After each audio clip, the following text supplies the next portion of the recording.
This seems rather straightforward, right? Just giving the number on the meter, but it can be complex for people who are only doing this once a year.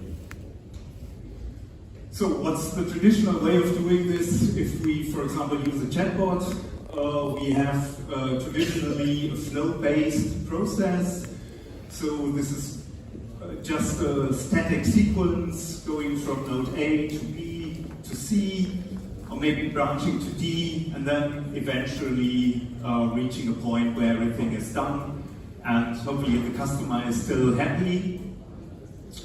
And in our example, we would first ask for the account number, then maybe for the meter time, is it a meter that has one value, is it a meter that has two values, then we have to capture the data differently, and so on. So this is a rather rigid and static experience, right? The customer just has to hop along, and for every branch, every variation in the conversation we want to support, we have to build extra branches, extra sequences. On the other hand, this is very easy to test and monitor, right? Because you are just, for testing, you can just go through all the nodes. You just try every dialog path that is possible. Tree traversing, it's called by the experts. And for tracking, it's similar. You just track the progress. So maybe, for example, in node A, you are asking for the contract number, and maybe only 80% of your customers have it readily available or are able to easily look it up. So you lose 20% of the people who started the process. And then in B, you already only have 80%, and then maybe people get confused with a meter because it's a double value meter, they don't know what to do and what to answer, and then you lose more customers. And in the end, hopefully some of them at least reach the end, but you don't have any flexibility here. People have to adhere to the process. Okay, let's look at the new guy, right? The one that is new in town, everybody's talking about now, the guy that does improv, which in theater language is improvisation, because he is not following a sequence, he is not following a scripted play. This is a free-flowing conversation with the customer, it's a kind of co-production. The agent is reacting to the human dynamically, and the human, of course, is trying his best or her best to come to the solution and get everything done. And even from the diagram, you can see this is very different, right? You will have some instructions. You will have a goal or more than multiple goals for the agent. You will have something like a knowledge base or questions that are asked through the process.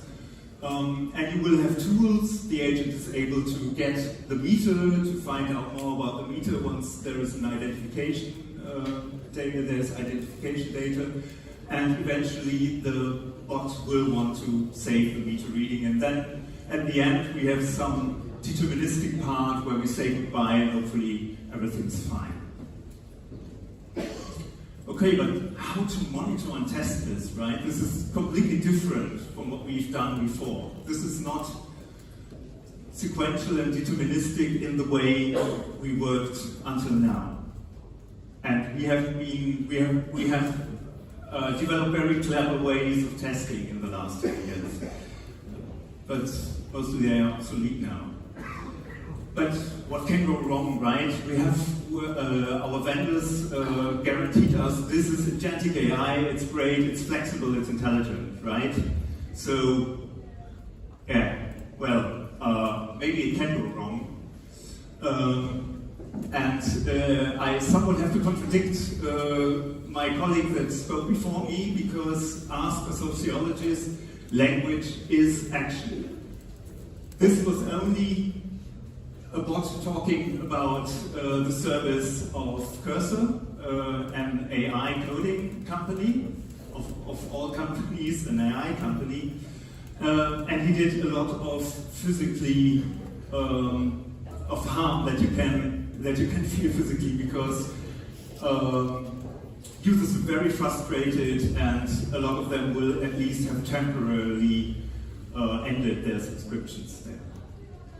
And the bot was totally wrong. There was an error, and he sort of sold it as a company policy. So what I think we need is a fundamental mind shift here, and this is especially important for companies that are not used to this new way of AI.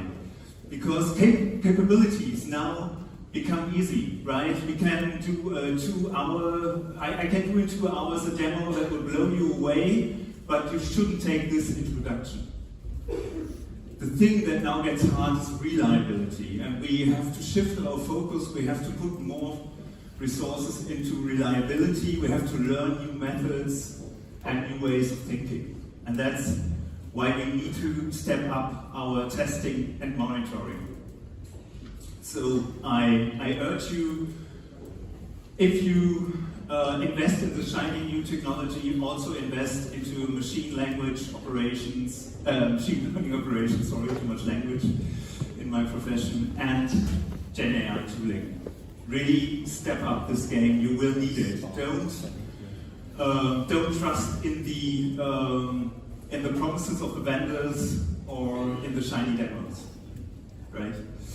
And I could end here because that is my main message for you, to think about that and be careful. But let me give you one concrete example of something we did at our company, because we are preparing for more flexible bots than we had before. And if you have agentic AI, agentic bots, then you really need to monitor every conversation, and you can't do that manually.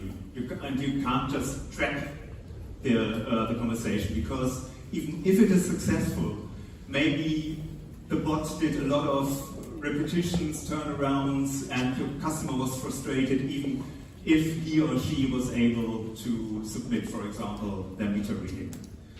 And in order to do this, what else to do? Use also AI, so we have devised a way of automatically, via a large language model, analyze transcripts, so we can identify dialogue issues like conversational breakdowns, sentiment analysis over the whole conversation, find out where customers were frustrated, also topic and intent classification, not only for what the customer says at the start, right? We all have these routing abilities where we at the start ask the customer what they want to do, but this might turn out to be very different from what they say at the start.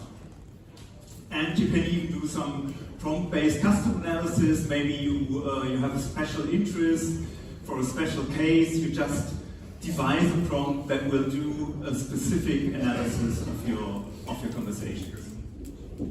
Very briefly, how does this work? So first you have to, of course, to export your conversations from your conversational AI platform. We have more than one at E.ON, so we do this in a technology agnostic way, put everything in a database in a form that is both very human readable and also very easy to understand for the large language models. And then we have a Python application actually that does all the mass analysis of the data, of the conversations, and then writes back the results. And then the analysts or the conversational designers like me can go and filter at the heart's content, look at specific conversations, and find some new insights. And if you do something like that, you should be able to flexibly put together your analyzer sets. You might have one that is continuously monitoring your conversations. You might have others for special needs. For example, if you want to look specifically into meter readings, maybe in all the ones that have a negative sentiment, and that might have conversational breakdowns. And what we were surprised by was that large language models are actually very good at detecting conversational breakdowns, so problems in the conversation where, for example, a response does not fit to the question, or where the question is not a natural continuation of of the conversation. Here are some easy examples from an NLU bot, because when you're using agentic AI, it gets more subtle. You need more context to understand why this is not working well. And I think if you look at this ones, I don't have them. That's what this is all about. Are you serious? I don't have a contract yet. That doesn't answer my question. You immediately know there is something going on that's not good. And of course, we have the all-time classic. I think everybody of us already encountered this one, which is not very popular. I'm sorry, I didn't understand you. Okay, let me wrap up. Before I wrap up, let me do a little quiz with you. This is also a traditional bot, and there are three messages by customers that are all answered with the same response by the bot, and this response of the bot was flagged by the AI as problematic. So these are authentic ones, not imaginative, just translated from German. A red LED is lit on my meter equals standstill. I'm missing a meter reading request for meter reading. People really want to do their meter submissions. I'm not familiar with meter blah blah blah. I do not own this meter. So what might the bot have responded with that is not, I'm sorry, I didn't understand you? Any ideas? Somebody wants to venture? Well, it was something more sinister in at least from the view of customers. It was, I can help you with the following topics related to your meter and meter reading. Meter reading count, meter replacement, submit meter reading, check meter reading, other topics. And this is somehow, so the bot somehow understood this is about meters and meter reading, right? He got that correctly, but the bot is not really able to help me. You can see from this offers, these won't be the ones that help me, and don't dare to click on other topics. It won't get you anywhere. It's just another round with the bot. So what is really important, and I'm fairly sure this will still be a problem with large language models and with agentic AI, that bots need to understand and to acknowledge very quickly what they are able to do and what they are not able to do, and to present alternatives. As the colleague from ING said, action is important. If the bot cannot take a specific action like repairing a meter, then it should say so, and it should quickly present an alternative solution. And what I think what will happen with agentic bots, we will have a lot of circling around problem in some not so well designed agentic AIs. So let's do improv. It's great. It's really capable. We have a great time in front of us of much better conversations between our services and our customers. Customers will be helped quicker, but make also sure it's reliable. So step up your ops. Use Gen AI also for, sorry,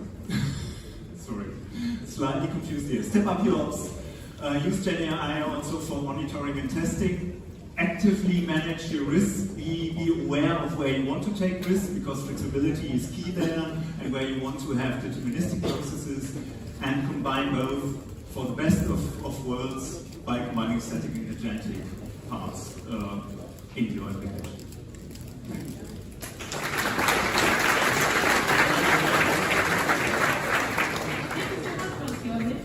Really like your story and the improv too. Okay, we have time for 2 quick questions, and just one thing. If you're going to leave this room, can you please do it as suddenly as possible, so we can actually have like a good place to ask questions and our speaker can answer. Yes. Hello, here in the first line. We've someone there. Here. I'm Carla. I'm from Brazil. I would like to know if you can share some results regarding your agentic AI after that you improved it, of course, Did your success rate increase or decrease or stays the same? The problem is we have large language models, we have RAG, but at the moment we are developing a pilot for agentic, for computer reading, among other things. And this is part of the preparation for being sure that everything goes well. So sorry, I can't share any numbers. And we have one more question. So I think when you go into production, how would you determine either you have to roll it back because the failure rate is increased or the threshold you determine is below that? How will you determine you have to roll back the feature? So if you do a conversational AI, you know that with every new feature or with every new bot, you have to be very careful. You have to roll them out, ideally only first to some of your customers, and then you have to very closely